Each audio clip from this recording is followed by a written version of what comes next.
I end with one final story. That unwelcomed guest, called depression, came knocking at my door again many years ago. My husband was traveling overseas, leaving me with 3 young boys and his mother to take care of. I was tired, I was lonely, I was overwhelmed. Some of you with little children will know what I mean.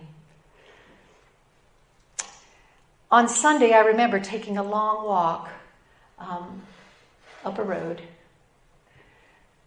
And as I walked up that road, I said, God, you've got to talk to me.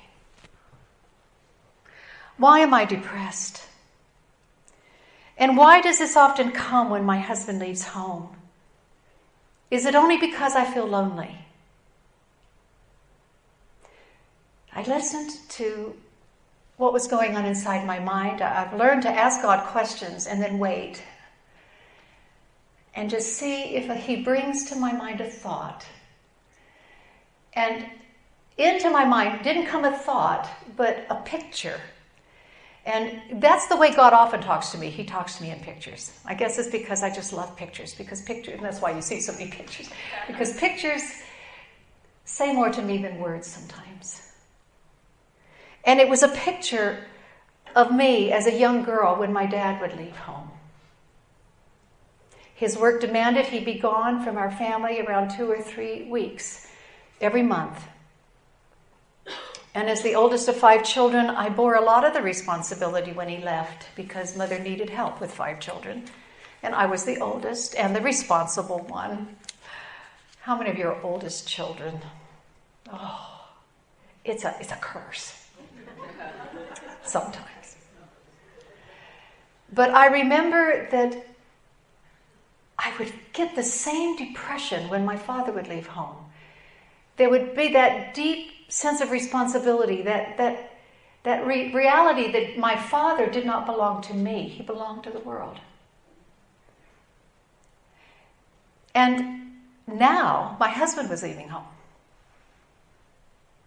And it was the same feeling. And that day, God, who lives inside of me, began connecting the dots. My father's absence, my husband's absence. And now I began realizing that my husband didn't belong to me either. He belonged to the world. I remember crying out and shouting at God, saying, "Why me?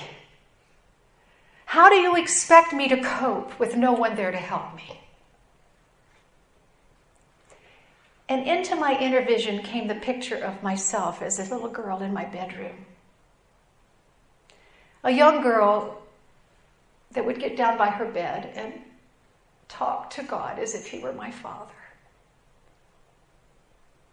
And God quietly whispered into my heart and said, "Bonnie, when you were a little girl, you made me your heart's father because your father wasn't there. And now, Bonnie, I want you to make me your heart's husband." My husband tries to understand me.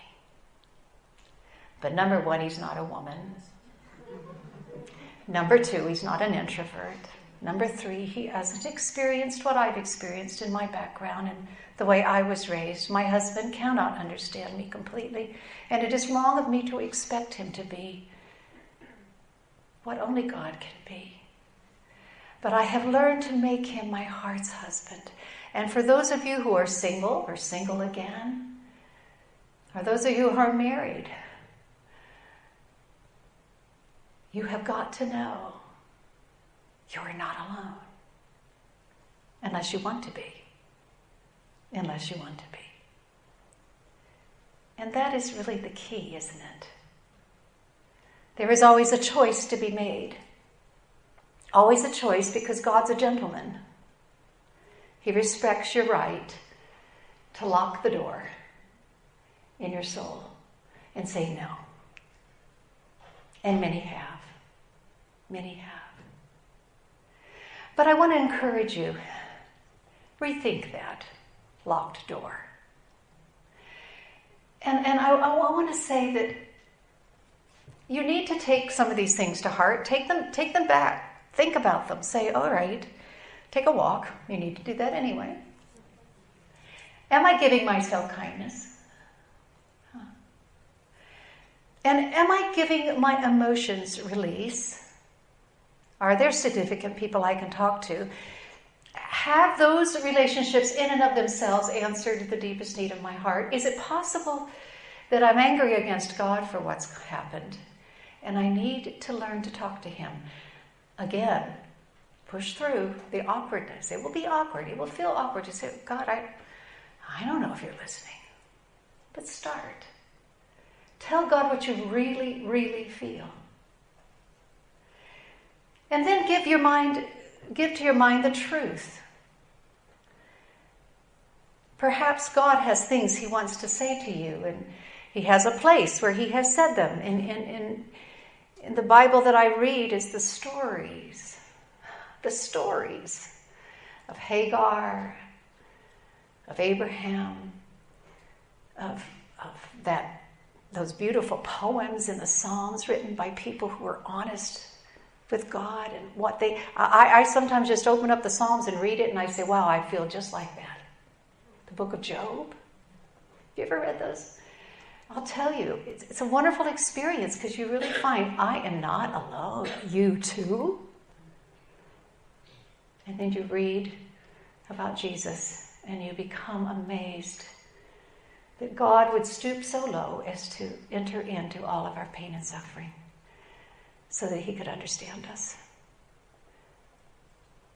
Give to your mind truth. Give to your mind truth. You say, well, I don't have faith like you do. Oh, yes, you do. You have faith in something. Maybe you have faith in yourself. Maybe you have faith in your friends. Maybe you have faith in money. Maybe you have faith in your home. I mean, it's whatever you trust to give you the answers or the meaning to life. You have faith. The question is, where is your faith put? And faith in God really is not so complicated as it sounds. Someone said to me, faith is simply saying thank you to some basic truths. Thank you. Thank you, God, you know me. Thank you, God, I am loved by you. Thank you, God, I am forgiven. Thank you, God, that you do not want me to be alone. Thank you, God. Just thank you. That begins the journey. And I want to say thank you for listening to me as I've shared my heart as vulnerably as I can. But I can be more vulnerable. And if any of you would like to chat more, I'm here. But my longing for you is that you too may find hope when life clouds over. Thank you.